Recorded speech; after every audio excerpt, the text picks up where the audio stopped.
Hey guys, welcome to my YouTube channel. So ಈ ವಿಡಿಯೋದಲ್ಲಿ ನಾನು ಮೊನ್ನೆ ಬಿಟ್ಟಿರುವಂತಹ KPSC ಕೀ ಆನ್ಸರ್ಸ್ ಏನು ರಿವೈಸ್ ಆಗಿಬಿಟ್ರಲ್ಲ, ಅದರಲ್ಲಿ ನನಗೆ ಕಂಡು ಬಂದಿರುವಂತಹ ಒಂದಿಷ್ಟು ಪ್ರಾಬ್ಲಮ್ ಆ್ಯಂಡ್ ಈಗ ಸೊಲ್ಯೂಷನ್ಗೆ ರೀ ಎಕ್ಸಾಮ್ ಸೊಲ್ಯೂಷನ್ ಏನು ಅನ್ನೋದ್ರ ಬಗ್ಗೆ ನಾನು ಈ ವಿಡಿಯೋದಲ್ಲಿ ಡಿಸ್ಕಸ್ ಮಾಡ್ತೀನಿ.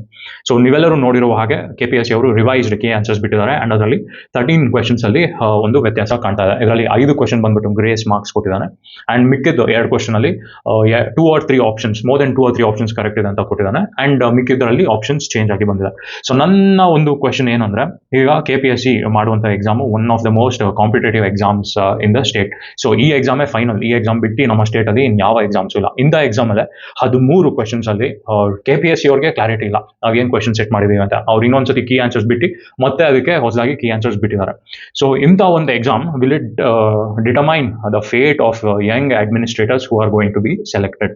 ಇಲ್ಲಿ it is a play of luck ಅಂತಾನೆ ಹೇಳ್ಬೋದು. ಯಾಕಂದ್ರೆ 13 questions will be too much. ಒಂದು ಎಕ್ಸಾಮ್ ಅಲ್ಲಿ it will determine a lot of students fate ಅಂತಾನೆ ಹೇಳಬಹುದು.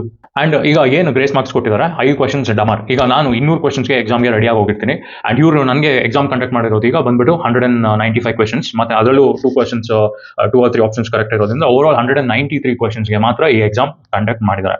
ಇದೊಂದು ಓದಿರೋ ಸ್ಟೂಡೆಂಟ್ಸ್ಗೆ ಬಿಗ್ ಡ್ರಾಕ್ ಬ್ಯಾಕ್ ಅಂತಾನೆ ಹೇಳ್ಬೋದು. ಈಗ 7 ಕ್ವೆಶನ್ಸ್ ಅಂತ ಡೈಲಮದಲ್ಲಿ ನಾನೇನಾದ್ರು ಸ್ಕಿಪ್ ಮಾಡಿ ಬಂದಿದ್ರೆ it will be a big disadvantage for me and whoever ಯಾರ್ಯಾರು ಸ್ಕಿಪ್ ಮಾಡಿರ್ತಾರೋ ಅವ್ರಿಗೂ ಅಷ್ಟೇ ಡಿಸ್ಅಡ್ವಾಂಟೇಜ್. ಈಗ ತುಂಬಾ ಜನ ಏನ್ ಮಾಡ್ತಾರೆ, ಇಂಪಾರ್ಟೆಂಟ್ ಟಾಪಿಕ್ಸ್ ಮಾತ್ರ ಕವರ್ ಮಾಡ್ಕೊಂಡು ಎಕ್ಸಾಮ್ ಹೋಗ್ತಾರೆ. ಇನ್ ಕೆಲವೊಬ್ರು ಎಕ್ಸಾಮ್ ಸ್ಕೋರ್ ಚೆನ್ನಾಗಲಿ ಅಂತ ಎಲ್ಲ ಒಂದು ಸಿಲೆಬಸ್ನ ಕವರ್ ಮಾಡ್ಕೊಂಡು ಹೋಗ್ತಾರೆ. ಇಂತಹ ಒಂದು ಕ್ವೆಶನ್ಸ್ ಬರುತ್ತಲ್ಲ, it is a big disadvantage for them. And coming to Kannada medium questions, Kannada ಹುಡುಗರಿಗೆ ಏನು ರಾಂಗ್ ಆಗಿ ಕ್ವೆಶನ್ಸ್ ಪ್ರಿಂಟ್ ಆಗಿತ್ತು ಅದ್ರ ಬಗ್ಗೆ KPSC ಅವರು ಏನು ಒಂದು ಕ್ಲಿಯರ್ ಆಗಿ ಸ್ಟೇಟ್ಮೆಂಟ್ ಕೂಡ ಕೊಟ್ಟಿಲ್ಲ ಆ್ಯಂಡ್ ಆ ಕ್ವೆಶನ್ಸ್ ಏನು ಮಾಡಬೇಕು ಅಂತಾನು ಇವರು ಕ್ಲಾರಿಟಿ ಕೊಟ್ಟಿಲ್ಲ. KIT ಇಂದ ನೀವು ರಿಸಲ್ಟ್ನ ಬಿಡಬೇಡಿ ಮಾರ್ಕ್ಸ್ಬೇಕು ಅಂತ ಸ್ಟೇ ಇದ್ರೂ ಕೂಡ ಇವರು ಕೀ ಆನ್ಸರ್ಸ್ನ ರಿಲೀಸ್ ಮಾಡಿದ್ದಾರೆ. ಐ ಡೋಂಟ್ ನೋ KPSC ಅಂತಹ ಒಂದು ಸಿಸ್ಟಮ್ಗೆ ಏನು ಇಂಟರ್ನಲಿ ರಾಂಗ್ ಆಗಿದೆ ಅಂತ. ಸುಮ್ಮನೆ they want to create tension. So first of all stay ಇರೋದ್ರಿಂದ ಮೇನ್ಸ್ ಎಕ್ಸಾಮ್ ಹೇಳಿರೋ ಡೇಟ್ಗೆ ಕಂಡಕ್ಟ್ ಮಾಡ್ತಾರಾ ಅನ್ನೋದೇ ಒಂದು ದೊಡ್ಡ ಕ್ವೆಶನ್. ಇದ್ರ ನಡುವೆನೂ KPSC without giving any clarity, they are playing with students' life. ಈಗ ಒಂದು ವೇಳೆ March 1st ವೀಕಲ್ಲೇ ನಿಮಗೆ ಪ್ರಿಲಿಮ್ಸ್ ರಿಸಲ್ಟ್ ಬಿಟ್ಟರು, how many days will you have to prepare for mains? See, ನಿಮಗೆ solid 3 months without any disturbance you have to go for mains. ಇಲ್ಲ ಅಲ್ಲೂ ತುಂಬಾ ಗೊಂದಲ ಆಗುತ್ತೆ. ಇದು exam it is not about toppers ಇಲ್ಲ average students, below average students. ಈ exam ಬಂದ್ಬಿಟ್ಟು entirely it depends upon how you prepare. ಈಗ 3 ವರ್ಷ ಓದಿರೋರು, 3 ತಿಂಗಳು ಓದಿರೋರು ಪ್ರಿಪರೇಷನ್ ಎಷ್ಟು ಸಾಲಿಡ್ ಆಗಿರೋದು ಇರುತ್ತೆ ಅನ್ನೋದ್ರ ಮೇಲೆ ಈ ಎಕ್ಸಾಮ್ ಅಲ್ಲಿ ಕ್ವಾಲಿಫೈ ಆಗೋದು ಡಿಟರ್ಮೈನ್ ಆಗುತ್ತೆ. ಸೊ ಈಗ ಇಷ್ಟು ಹರಿಯಪ್ ಆಗಿ ಒಂದು ಮೇನ್ಸ್ ಎಕ್ಸಾಮ್ ಕಂಡಕ್ಟ್ ಮಾಡಿದ್ರೆ ತುಂಬಾ ಜನ ಹಿಂದೆ ಉಳಿತಾರೆ. ಯಾರ್ಯಾರು it will again B based on luck. And Kannada ಹುಡುಗರಿಗೆ ಬಂದಿರೋ ಪ್ರಾಬ್ಲಮ್ ಏನಂದ್ರೆ KPSC ಏನು ಜಸ್ಟಿಫಿಕೇಶನ್ ಕೊಟ್ಟಿಲ್ಲ ಏನ್ ಮಾಡಬೇಕು ಅಂತ. ಬಟ್ ನನ್ನ ಪ್ರಕಾರ ಈಗ ಕಾಂತ್ ಕುಮಾರ್ ಅವರು ಅಕ್ಸಾ ಲೀಡರ್ ಕೂಡ ಹೌದು, ಅವರು ಮೊನ್ನೆ ವಿಡಿಯೋದಲ್ಲಿ ಮಾತಾಡ್ಬೇಕಾದ್ರೆ ಹೇಳಿದ್ರು ಎಲ್ಲ ಕನ್ನಡ ಮೀಡಿಯಂ ಸ್ಟೂಡೆಂಟ್ಸ್ಗೆ ಎಕ್ಸಾಮ್ಗೆ ಬಿಡಿ ಅಂತ. I feel that is a very good thought. And ನನ್ನ ಪ್ರಕಾರ ಈಗ 1:15 ರೇಷಿಯೋದಲ್ಲಿ ಏನು ಕರೀತಿದ್ದಾರೆ, ಇಂಗ್ಲಿಷ್ ಮೀಡಿಯಂ ಹುಡುಗರಿಗೆ ನೀವು ಬೇಕಾದ್ರೆ ಆ ರೇಷಿಯೋ ಕಮ್ಮಿ ಮಾಡಿ. ಯಾಕಂದ್ರೆ ಇಂಗ್ಲಿಷ್ ಮೀಡಿಯಂ ಹುಡುಗರಿಗೆ ಕ್ವಶನ್ಸ್ ಕರೆಕ್ಟ್ ಆಗಿ ಬಂದಿದೆ, ಅವ್ರಿಗೆ ಏನು ಪ್ರಾಬ್ಲಮ್ಸ್ ಇಲ್ಲ. ಅಂಡ್ ಕನ್ನಡ ಮೀಡಿಯಂ ಹುಡುಗರಿಗೆ they are facing issue. So ಅವರ ಒಂದು ರೇಷಿಯೋನ ಯು ಕ್ಯಾನ್ ಇನ್ಕ್ರೀಸ್ ನನ್ನ ಪ್ರಕಾರ. ಎನಿವೆ, ಇದೇನು ನಿಮಗೆ ಜಾಬ್ ಸಿಗುತ್ತೆ ಅಂತಾನೆ ಇಲ್ಲ. ಮೇನ್ಸ್ಗೆ ಇಂಗ್ಲಿಷ್ ಮೀಡಿಯಂ ಹುಡುಗರು ದೇ ಆರ್ ಆಲ್ರೆಡಿ ಟೀಸಿಂಗ್. ಯಾಕೆ ಅಂದ್ರೆ ಈಗ ಯಾರು ಕನ್ನಡ ಮೀಡಿಯಂ ಹುಡುಗ ನನಗೆ ಇಂಜಸ್ಟಿಸ್ ಆಗಿದೆ ಅಂತ ಮುಂದೆ ಬಂದ್ರೆ ಅವನ್ನ ರ್ಯಾಕ್ ಮಾಡೋದು, ಇಲ್ಲ ಅವನ್ನ ಟೀಸ್ ಮಾಡೋದು. ನಿಂದು ಎಕ್ಸಾಮ್ ಅಲ್ಲಿ ಸ್ಕೋರ್ ಕಮ್ಮಿ ಆಗಿದೆ, ನೀನು ಎಕ್ಸಾಮ್ ಅಲ್ಲಿ ಚೆನ್ನಾಗಿ ಮಾಡಿಲ್ಲ, ನಿನ್ಗೆ ಯೋಗ್ಯತೆ ಇಲ್ಲ, ಇಲ್ಲಿ ಬಂದ್ಬಿಟ್ಟು ರೀ ಎಕ್ಸಾಮ್ ಮಾಡಕ್ಕೆ ಕೇಳ್ತಿದ್ಯಾ ಅಂತ. I think that is a very bad ideology. ನಿಮ್ಮ ಮನಸ್ಥಿತಿ ಹಾಗೂ KPSC ಮನಸ್ಥಿತಿ ಯಾರ್ಯಾರು ಈ ತರ ಮಾತಾಡ್ತೀರಾ ಇಬ್ರದ್ದು ಒಂದೇ. ಸೊ ಈ ಒಂದು ಬ್ಯಾಕ್ ಡ್ರಾಪ್ ಅಲ್ಲಿ ನೋಡಿದ್ರೆ it is better that you allow mains for all Kannada medium students. ಏನು ಇದರಲ್ಲಿ ಯಾರಿಗೂ ಲಾಸ್ ಆಗೋದಂತೂ ಏನೂ ಇಲ್ಲ. ನಾನು ಒಬ್ಬ ಇಂಗ್ಲಿಷ್ ಮೀಡಿಯಂ ಸ್ಟೂಡೆಂಟ್ ಆಗಿ ಇದ್ರ ಫಾರ್ ಸಪೋರ್ಟ್ಗೆ ಇದ್ದೀನಿ. So it is better. 2 ಸತಿ ನೀವು ಎಕ್ಸಾಮ್ ಕಂಡಕ್ಟ್ ಮಾಡಿದ್ದೀರಾ ಅಂಡ್ 2 ಸತಿನೂ ಕನ್ನಡ ಮೀಡಿಯಂ ಹುಡುಗರಿಗೆ ಅನ್ಯಾಯ ಆಗಿದೆ ಅಂದ್ರೆ it is better that you allow every one of the Kannada medium students to the mains. And English medium ಹುಡುಗರಿಗೆ ಏನೇನಿದಾರೋ you can continue with the same 1:15 ratio. Actually ನಾನು ಏನಕ್ಕೆ ಇದಕ್ಕೆ ಫಾರ್ ಆಗಿದ್ದೀನಿ ಅಂದ್ರೆ, first of all KIS exam ಅಲ್ಲಿ ಕೇಳುವ question ಅದು ಇಂಗ್ಲೀಷಲ್ಲೇ ಇರಲಿ ಕನ್ನಡದಲ್ಲೇ ಇರಲಿ ಅರ್ಥ ಮಾಡ್ಕೊಳೋದೇ ಕಷ್ಟ. ಅಂಥದ್ರಲ್ಲೂ ಲ್ಯಾಂಗ್ವೇಜ್ ಅಲ್ಲಿ ಸ್ವಲ್ಪ ಎಡವಟ್ಟು ಮಾಡಿ ಇವರು ಕ್ವಶನ್ ಹಾಕಿದ್ರೆ ಅದು ಅರ್ಥ ಮಾಡ್ಕೊಳಕ್ಕೆ ಇನ್ನೂ ಕಷ್ಟ ಆಗುತ್ತೆ. ಯಾಕಂದ್ರೆ it is one of the most difficult exams ನಮ್ಮ ಸ್ಟೇಟ್ ಅಲ್ಲಿ. ಅಂಡ್ UPSC ಈ ತರ ಪ್ರಾಬ್ಲಮ್ಸ್ ನ ಯಾವತ್ತೂ ಕ್ರಿಯೇಟ್ ಮಾಡಿಲ್ಲ. ಅಂಡ್ ಅಕಸ್ಮಾತ್ ಗ್ರೇಸ್ ಮಾರ್ಕ್ಸ್ ಕೊಟ್ಟರು ಎಲ್ಲೋ ಒಂದು ಕ್ವಶನ್ಗೆ ಗ್ರೇಸ್ ಮಾರ್ಕ್ಸ್ ಕೊಡ್ತಾರೆ. ಈ ತರ 5 ಕ್ವಶನ್ಸ್ಗೆ ಗ್ರೇಸ್ ಮಾರ್ಕ್ಸ್, 13 ಕ್ವಶನ್ಸ್ ಅಲ್ಲಿ ಆಪ್ಷನ್ಸ್ ಚೇಂಜಸ್ ಆಗುತ್ತೆ ಅನ್ನೋದು it is a blunderous exam. KPSC has no credibility to conduct ಈ ತರ ಒಂದು ಕಾಂಪಿಟೇಟಿವ್ ಎಕ್ಸಾಮ್ಸ್ ಅಂತ ಹೇಳಕ್ಕೆ ಇಷ್ಟಪಡ್ತೀನಿ. ಇದೇನು ಒಂದು SLC ಎಕ್ಸಾಮ್ ಅಲ್ಲ, PUC ಎಕ್ಸಾಮ್ ಕೂಡ ಅಲ್ಲ. ಬಟ್ ಆದ್ರೂ SLC PUC ಎಕ್ಸಾಮ್ಸ್ ನ ಇನ್ನ ಸ್ಟ್ಯಾಂಡರ್ಡ್ ಆಗಿ ಸೆಟ್ ಮಾಡ್ತಾರೆ. KPSC ಅವ್ರಿಗೆ ಏನು ತೊಂದರೆ ಆಗಿದೆ ಅಂತ ನನಗೆ ಅರ್ಥ ಆಗ್ತಾ ಇಲ್ಲ. ಆ್ಯಂಡ್ ಹುಡುಗರದ್ದು ಸಿಚುವೇಶನ್ ಹೇಗಾಗಿದೆ ಅಂದರೆ, ಈಗ ಗೌರ್ಮೆಂಟ್ ಎಕ್ಸಾಮ್ ಬರೆಯೋರು ಮೋಸ್ಟ್ಲಿ ಬಡ ಹುಡುಗರೇ ಬರೀತಾರೆ. ರಿಚ್ ಆಗಿರೋರೆಲ್ಲ ಏನೋ ಅಬ್ರಾಡ್ ಹೋಗಿ ಸೆಟ್ಲ್ ಆಗ್ತಾರೆ, MBA ಮಾಡ್ತಾರೆ, ಇಲ್ಲ ಮತ್ತೊಂದು ಮಾಡಿ ಸೆಟ್ಲ್ ಆಗ್ತಾರೆ. ಆ್ಯಂಡ್ ಹೂ ಆರ್ ರೈತರ ಮಕ್ಕಳೇ ಇರ್ಬೋದು, ಇಲ್ಲ ಏನೋ ಒಂದು ಹಿಂದುಳಿದ ವರ್ಗದಿಂದ ಬರೋರಿಗೆ ಒಂದು ಬಿಗ್ ಡ್ರೀಮ್ ಇದು KS ಆಫೀಸರ್ ಆಗಬೇಕು ಅಂದರೆ. ಆ್ಯಂಡ್ ಆಲ್ಸೋ ಪೋಸ್ಟ್ ಕೂಡ ಆಗಿದೆ, ರೆಸ್ಪೆಕ್ಟ್ ಸಿಗುತ್ತೆ, you will have authority. And ಇಂಥ ಹುಡುಗರಿಗೆ ಇಟ್ ಇಸ್ ಅ ಡೈರೆಕ್ಟ್ ಅನ್ಯಾಯ ಅಂತಲೇ ಹೇಳ್ಬೋದು. ಸೊ ನನಗೆ I want those students to come up.